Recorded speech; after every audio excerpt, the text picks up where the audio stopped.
এবার চাকরিহারা যোগ্য শিক্ষকদের অবস্থান মঞ্চে প্রতীকী রবীন্দ্রনাথ ঠাকুর।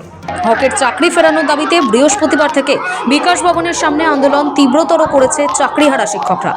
আন্দোলন হঠাতে ওই দিন রাতে পুলিশের তরফে শিক্ষকদের ওপরে বেধড়ক লাঠিচার্জ করা হয় বলে অভিযোগ।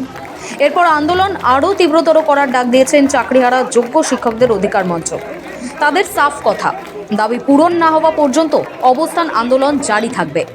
চাকরিহারা শিক্ষকদের অবস্থানে শনিবার যোগ দেওয়ার কথা সংশ্লিষ্ট স্কুলের ছাত্রছাত্রীদেরও।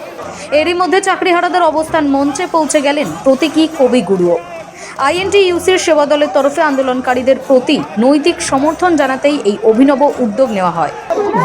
কখনো বিভিন্ন সাজে আমি সাজি, সে রাজনৈতিক দল হোক, যে কোনো ব্যাপার হোক আমি আসি।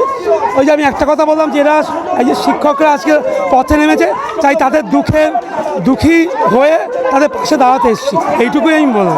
বিকাশ ভবনের সামনে দাঁড়িয়ে থাকা পুলিশ কর্মীদের গোলাপ ফুলও তুলে দিতে চান প্রতীকী রবীন্দ্রনাথ। কেন?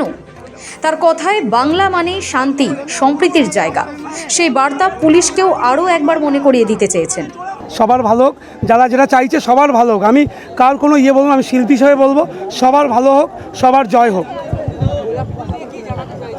শান্তির বার্তা ভালো হোক। ওনারা নেবেন না, ফেরত করে দিয়েছে, নেবেন না। নিয়োগে দুর্নীতির অভিযোগে 2016 সালের গোটা প্যানেল বাতিল করে সুপ্রিম কোর্ট, যার জেরে রাজ্যের প্রায় 26,000 শিক্ষক ও শিক্ষাকর্মীদের চাকরি চলে যায়।